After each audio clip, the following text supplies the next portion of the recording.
എന്നാ സൂസമ്മേ? സണ്ണിച്ചായ, സൈനയ്ക്ക് എന്തോ പ്രശ്നമുണ്ട്. പ്രശ്നമോ? എന്നാ സൂസമ്മേ? എന്നാ നിനക്ക് അങ്ങനെ തോന്നാൻ? ഞാൻ വിളിച്ചിട്ട് അവൾ എഴുന്നേക്കുന്നില്ല. ചിലപ്പോൾ നല്ല ഉറക്കത്തിലാവും. ഇന്ന് അപ്പച്ചനുമായി ഗംഭീര പോരായിരുന്നല്ലോ, അതിന്റെ ക്ഷീണത്തിലാവും. അല്ലെങ്കിൽ നമ്മളോടൊക്കെ പിണങ്ങിയതുകൊണ്ട് മനഃപൂർവ്വം എഴുന്നേക്കാതെ കിടക്കുന്നതാവും. ഒന്നുമല്ല സണ്ണിച്ചായ, എന്തോ കുഴപ്പമുണ്ട്. ഒന്ന് വന്ന് നോക്കിയേ. വാ സൈന, മോളെ കഥ ഓർക്ക്. സൈന മോളെ, ഞാൻ കുറെ വിളിച്ചതാ സണ്ണിച്ചായ. നേരത്തെ വിളിച്ചപ്പോ ഒരു ഞരക്കം പോലെ കേട്ടിരുന്നു. ഞാൻ അപ്പച്ചനെ വിളിക്കട്ടെ? വേണ്ട, അപ്പച്ചൻ മരുന്ന് കഴിച്ചു കിടക്കുക, വിളിക്കണ്ട. സൈന മോളെ, കഥ തുറക്കാൻ.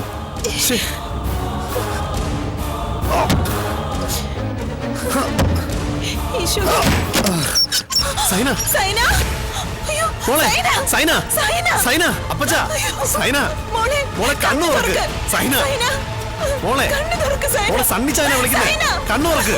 അപ്പച്ച,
സിസ്റ്റർ, അവക്കിപ്പോ എങ്ങനെയുണ്ട്?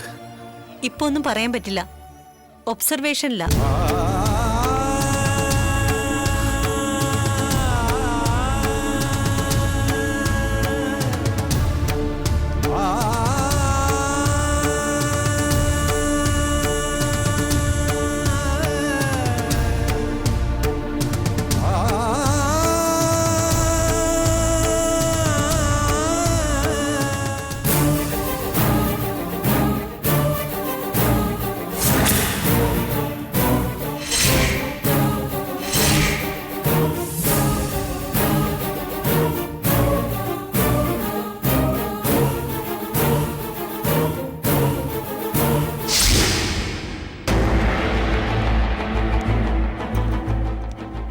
സൈനയ്ക്ക് പെട്ടെന്ന് ഇങ്ങനൊരു പ്രകോപനം തോന്നാൻ കാരണം എന്തായിരുന്നു സണ്ണിച്ചേട്ടാ? ഞാൻ പറഞ്ഞല്ലോ, അവളെ അപ്പച്ചനായിട്ട് അലിന്റെ വീട്ടിൽ നിന്ന് തല്ലി പുറത്തിറക്കിയതും വീട്ടിൽ കൊണ്ടുവന്ന് പൂട്ടിയിട്ടതൊക്കെയാണ് പ്രശ്നങ്ങളുടെ തുടക്കം. ആദ്യം കുറേയൊക്കെ വാശി പിടിച്ചിട്ട് താനെ അടങ്ങിക്കോളൂന്നേ അപ്പച്ചനെ ഞങ്ങളൊക്കെ കരുതിയുള്ളൂ. പക്ഷേ അവൾ ഇങ്ങനൊരു കടുങ്കയ്ക്ക് തുനിയുമെന്ന് ഞങ്ങളാരും പ്രതീക്ഷിച്ചില്ല. സൂസമ്മയ്ക്ക് എന്തോ ഒരു സംശയം തോന്നിയതുകൊണ്ടാണ് അപ്പോഴെങ്കിലും ഇവിടെ എത്തിക്കാനായത്. സൈന ഒരിക്കലും ഇങ്ങനൊരു അവിവേകം കാണിക്കുമെന്ന് എനിക്ക് വിശ്വസിക്കാനാവുന്നില്ല. സണ്ണിച്ചേട്ടൻ ഫോൺ ചെയ്തപ്പോ ശരിക്കും ഞാൻ ഷോക്ക്ഡായിപ്പോയി. ഞാൻ ജീവൻ ഡോക്ടറുമായി കൺസൾട്ട് ചെയ്തു. ഹെവി ഡോസ് ഡ്രഗാണ് എടുത്തിരിക്കുന്നത്. അപ്പച്ചൻ രാത്രി കിടക്കാൻ നേരത്ത് കഴിക്കുന്ന സ്ലീപ്പിംഗ് പിൽസ് ആയിരുന്നു.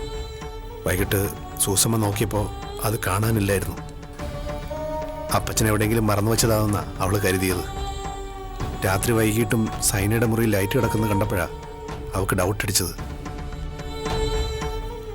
ഗൗരി, അവൾക്ക് കുഴപ്പമൊന്നുമില്ലല്ലോ അല്ലേ?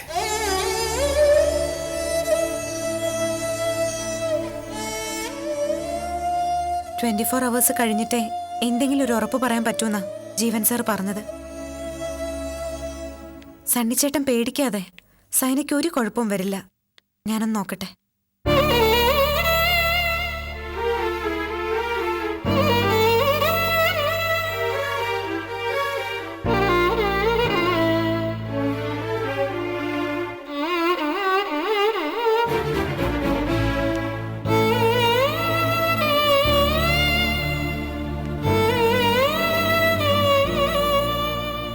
അപ്പച്ച,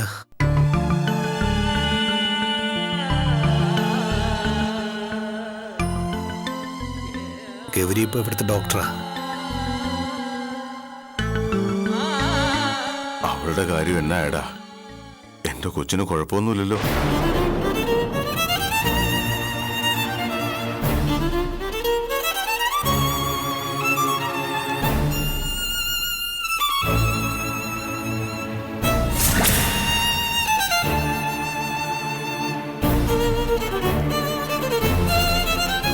എന്നാടാ, എന്നാ പറ്റിയേ? ഒന്നുമില്ല അങ്കിൾ, സൈനയ്ക്ക് ഒരു കുഴപ്പവും വരില്ല. അങ്കിള് സമാധാനത്തോടെ ഇരിക്കെ. ഞാൻ സൈനയെ ഒന്ന് കണ്ടിട്ട് വരാം.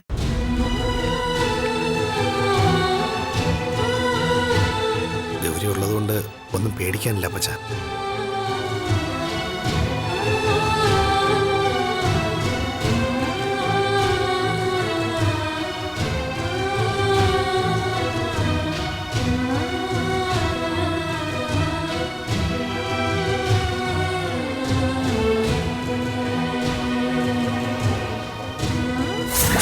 ജീവിച്ചിരുന്നപ്പോ ഒന്ന് വേണ്ട പോലെ സഹായിക്കാൻ ഞങ്ങൾക്ക് കഴിഞ്ഞില്ല.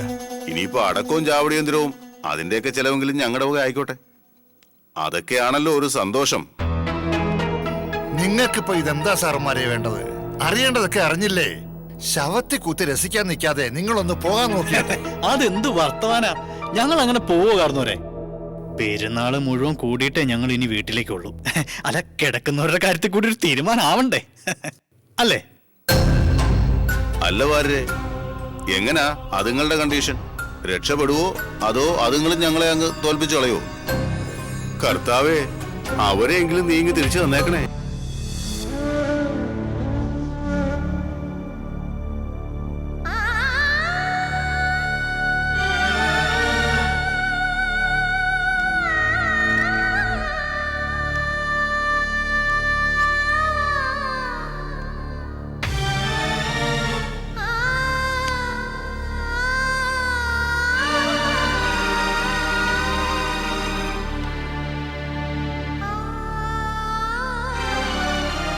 അപ്പച്ച,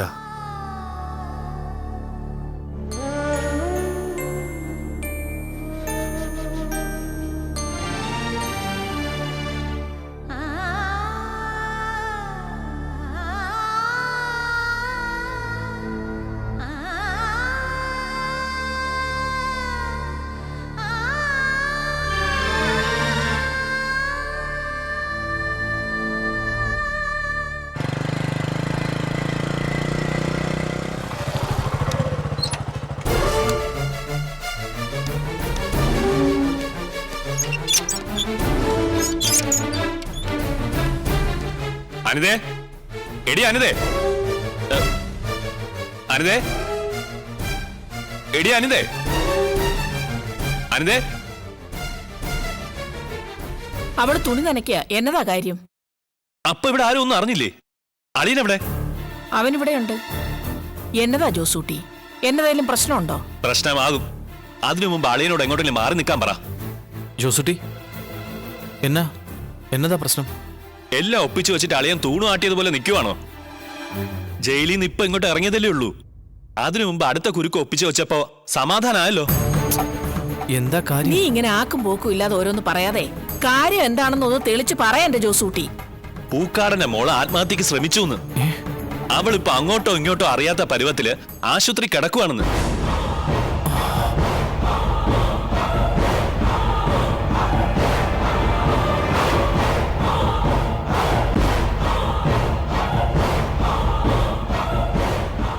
ഉള്ളതാണോ ജോസൂട്ടി? പിന്നെ ഞാനെന്താ തമാശ പറയാണെന്ന് വിചാരിച്ചോ? ദേ, സംഗതി സീരിയസാ. ഇവിടെ നിന്ന് വിളിച്ചിറക്കിക്കൊണ്ടുപോയ ദേഷ്യത്തില് അവൾ ഉറക്കഗുളിക കഴിച്ചതാ. നേരം വെളുക്കാറായപ്പോ ആരോ കണ്ട് ആശുപത്രിയിലാക്കിയെന്ന് എന്നോട് കമ്പനിയിൽ ജോലി ചെയ്യുന്ന മൈക്കിളാ പറഞ്ഞത്. രക്ഷപ്പെടാൻ ചാൻസ് തീരെ ഇല്ലെന്ന് അവര് പറയുന്നത്. എന്റെ മാതാവേ, ഈ പെങ്കൊച്ചു തന്നെ വിചാരിച്ചിട്ടാ? എന്താ അമ്മച്ചി, ആരുടെ കാര്യ ജോസൂട്ടി? ആരെങ്കിലും ഒന്ന് പറ, ആരുടെ കാര്യമാ? എന്താ ഈ ചായ, എന്താ പ്രശ്നം? ഒന്ന് പറയ. അത് മോളെ, നീ ഇങ്ങനെ കിടന്ന് തൊള്ള തുറക്കണ്ട. ആ സൈൻ ആത്മഹത്യക്ക് ശ്രമിച്ച് ചാകറായ ഹോസ്പിറ്റലിൽ കിടക്കാന്ന്. അവൾ ആത്മഹത്യക്കുറിപ്പ് എഴുതി വെച്ചിട്ടാ പണി പറ്റിച്ചതെന്ന് കമ്പനിയിലെ ചിലർ അടക്കം പറയുന്നുണ്ട്. സംഗതി സത്യമാണെങ്കിൽ അതിൽ അളിയന്റെ പേരുണ്ടാവുന്നുള്ള കാര്യം ഉറപ്പാ. എന്തെങ്കിലും സംഭവിച്ചു പോയാ കുടുംബം അടക്കം കുടുങ്ങും. അതിന് നമ്മൾ തെറ്റൊന്നും ചെയ്തില്ലല്ലോ ജോസൂട്ടി. അവളെ ഇവിടുന്ന് ആരും തല്ലി ഇറക്കിയിട്ടുമില്ല. അവളുടെ അപ്പച്ചൻ വന്ന് ബലമായി ഇവിടുന്ന് പിടിച്ചിറക്കി കൊണ്ടുപോയേന് നമ്മൾ എന്നാ ചെയ്തുന്നാ? നിങ്ങളിത് എന്തറിഞ്ഞിട്ടാ പറയുന്നേ? ചാകാൻ പോകുന്നവര് അങ്ങനെ തെറ്റും ശരിയൊന്നും നോക്കിയിട്ടല്ല ഓരോന്ന് എഴുതി വെക്കുന്നത്. അളിയ ഒറ്റൊരുത്തൻ കാരണമാണ് അവൾ ഇവിടെ നിന്ന് ഇറങ്ങേണ്ടി വന്നെന്നുള്ള കാര്യം സത്യമാണേ. അപ്പൊ പിന്നെ അളിയനാണ് അവളുടെ ഈ അവസ്ഥയ്ക്ക് കാരണക്കാരെന്ന് ഉറപ്പായിട്ട് എഴുതി വച്ചിരിക്കും. ഇനി അളിയന്റെ പേര് മാത്രമേ കാണൂന്ന് ആർക്കറിയാം? പോകുന്ന പോക്കില് എല്ലാവർക്കും കൂടി ഒരു പണി ഇരിക്കട്ടെ എന്ന് കരുതിയാൽ പിന്നെ വരിയായിട്ട് സ്റ്റേഷന്റെ തിണ്ണനിറങ്ങാനുള്ള സമയമേ കാണൂന്നുള്ള കാര്യം ഉറപ്പാ.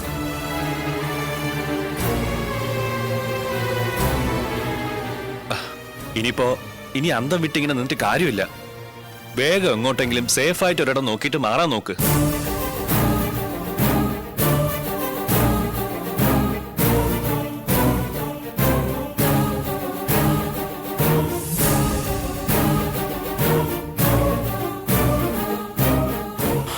ഞാൻ എങ്ങോട്ടും മാറുന്നില്ല. ഞാൻ ഈ വിഷയത്തിൽ തെറ്റുകാരനല്ലല്ലോ.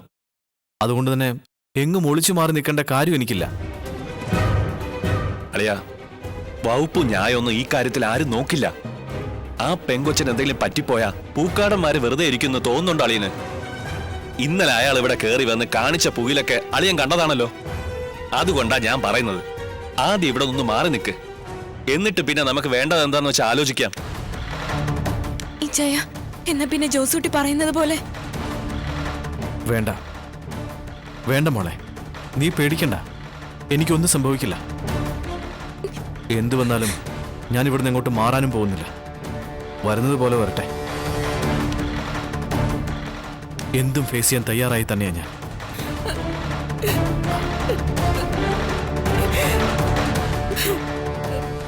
ആരോടാ നിന്റെ ഇച്ഛാൻ ഇത്ര വാശി?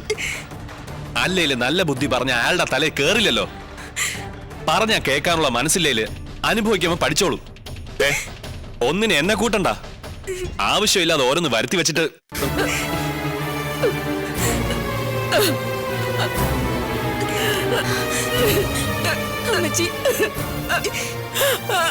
എന്റെ കർത്താവേ, ഇത്രയ്ക്ക് പാപികളായി പോയല്ലോ ഞങ്ങള്.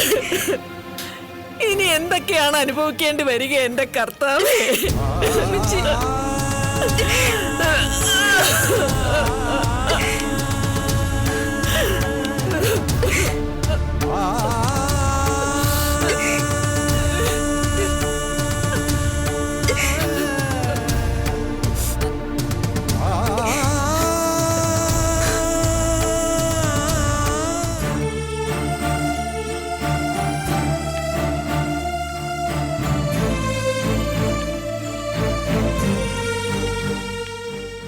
ഇല്ല സുസമ്മോ, ഇതുവരെ ഒന്നും പറയാറായിട്ടില്ലെന്ന് അറിഞ്ഞത്.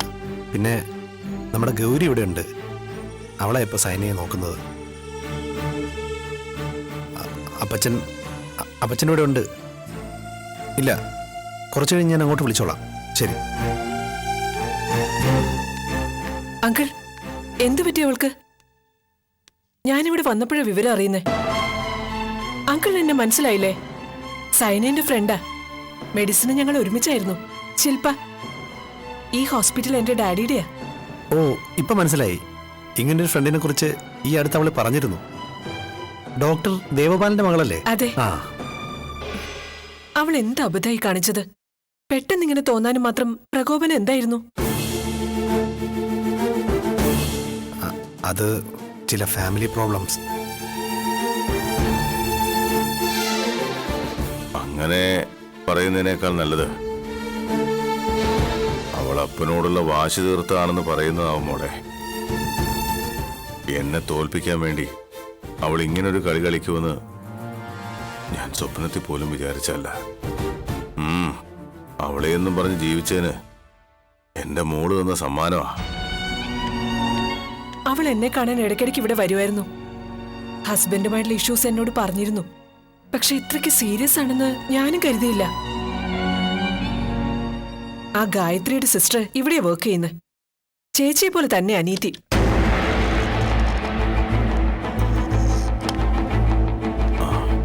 അവൾക്കിപ്പോ എങ്ങനെയുണ്ട് മോളെ? പേടിക്കാനില്ല അങ്കിൾ. മെഡിസിനോട് റെസ്പോണ്ട് ചെയ്യുന്നുണ്ട്. ഒരു കുഴപ്പവും വരില്ല. നിങ്ങളെന്താ ഇവിടെ? ഞാൻ സൈനയെ ഡോക്ടർ ജീവൻലാൽ ആണല്ലോ അറ്റൻഡ് ചെയ്തത്. പിന്നെ നിങ്ങൾ എന്തിനാ ആ കേസിൽ ഇൻവോൾവ് ആവുന്നത്? അതിന്റെ ആവശ്യമില്ല. ജീവൻ ഡോക്ടർ തന്നെയാ ഈ കേസിൽ എന്നെ റെഫർ ചെയ്തത്. മാത്രമല്ല സർ MD-യോടും അതേപ്പറ്റി സംസാരിച്ചിട്ടുണ്ട്. ആര് പറഞ്ഞിട്ടാണെങ്കിലും നിങ്ങൾ അവളുടെ കാര്യത്തിൽ ഇടപെടണ്ട. കൊള്ളാം, കള്ളനെ തന്നെ കാവലേൽപ്പിക്കണം. നിങ്ങളും സൈനയും തമ്മിലുള്ള പ്രശ്നങ്ങളൊക്കെ എനിക്കറിയാം. അതുകൊണ്ട് നിങ്ങൾ ഈ കേസ് അറ്റൻഡ് ചെയ്യണ്ട. അവളുടെ കാര്യം ഞാൻ നോക്കിക്കോളാം.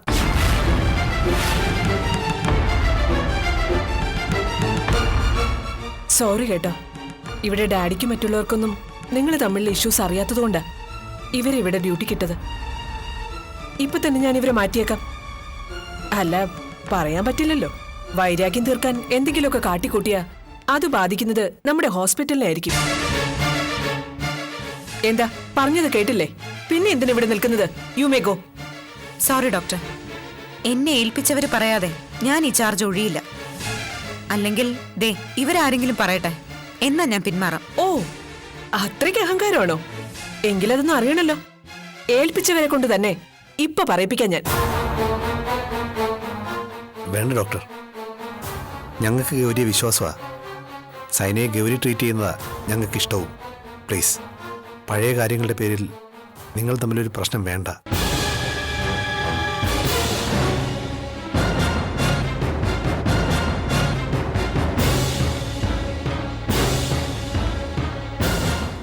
ഇതിൽ കൂടുതൽ ഒരു എക്സ്പ്ലനേഷൻ വേണോ ഡോക്ടർക്ക്? എല്ലാവരുടെ മുന്നിൽ വെച്ച് എന്നെ ഒന്ന് ഇൻസൾട്ട് ചെയ്യണമെന്നുള്ള ഡോക്ടറുടെ ആഗ്രഹം നടന്നല്ലോ. ഇനി ഞാൻ എന്റെ ജോലി ചെയ്തോട്ടെ പ്ലീസ്. നിങ്ങൾക്ക് അത്രയ്ക്ക് വിശ്വാസമാണെങ്കിൽ ആയിക്കോളൂ. പക്ഷേ പിന്നീട് എന്തെങ്കിലും സംഭവിച്ചിട്ട് ഹോസ്പിറ്റലുകാരുടെ അനാസ്ഥ കൊണ്ടാണെന്ന് പറയരുത്. ഇല്ല, എന്റെ മോൾക്ക് ഒന്നും സംഭവിക്കില്ല ഡോക്ടറെ. ദേ, ഇവളെനിക്ക് വാക്ക് തന്നിട്ടുള്ളതാ. ആ വാക്ക് ഇപ്പൊ എനിക്ക് വിശ്വാസമാണ്.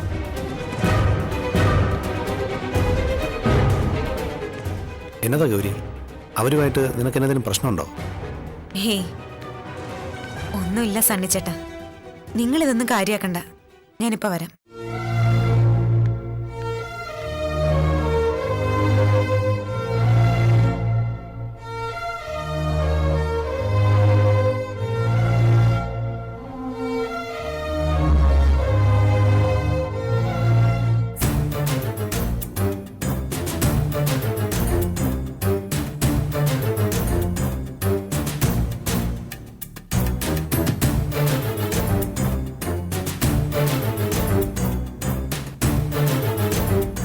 അങ്ങനെ അവസാനം ആ പൂക്കാടന്മാരും അവൾക്ക് ഗുഡ് സർട്ടിഫിക്കറ്റ് കൊടുത്തല്ലേ? ഇത്ര നാളും നീയും അവളുമായിട്ടുള്ള ഫ്രണ്ട്ഷിപ്പ് പോലും മറന്ന് അവൾക്ക് വേണ്ടി പച്ചക്കൊടി കാട്ടിയെങ്കിൽ അത് നിന്റെ തോൽവി തന്നെയാണെന്നർത്ഥം. അവളുടെ ട്രീറ്റ്മെന്റ് കൊണ്ട് ആ കിടക്കയിൽ നിന്ന് അവളെങ്ങാനും എഴുന്നേറ്റ് നടക്കം കൂടെ ചെയ്താൽ പിന്നെ നിലത്തെങ്ങും ആയിരിക്കില്ല അവളും നിന്റെ ഡാഡിയും. പോരാത്തതിനിപ്പം മോന്റെ ഹോസ്പിറ്റൽ ഭരണം കൂടെ ആവുകയാണെങ്കിൽ അസലായി.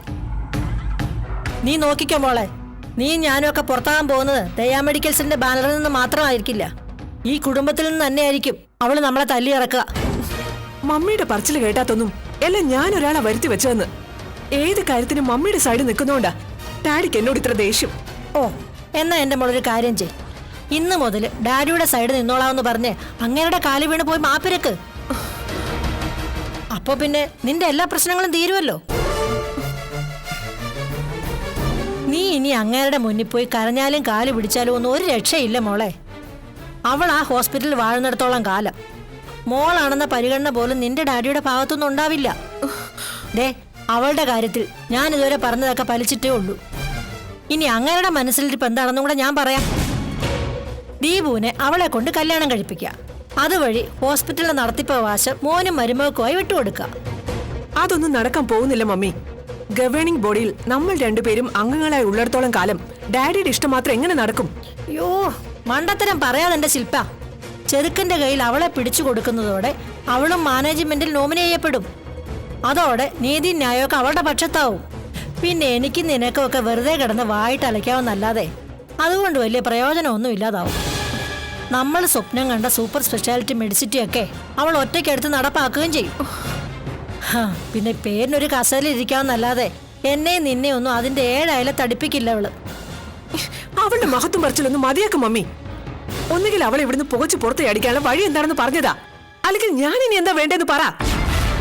വലിയ ബുദ്ധിമതിയായ വക്കീലാണെന്നല്ലേ പറയാറ്. എന്നിട്ട് എന്താ പ്രയോജനം? സ്വന്തം മോളുടെ കാര്യം രക്ഷപ്പെടുത്താൻ വേണ്ടി മാത്രം ഒരു വഴിയും കിട്ടൂലല്ലോ. നീ എങ്ങനെ എന്നെ കളിയാക്കുമൊന്നും വേണ്ട. വക്കീലിന്റെ ബുദ്ധിയിൽ വഴിയൊക്കെ ഉണ്ട്. പക്ഷേ സംഗതി നല്ല റിസ്കാ.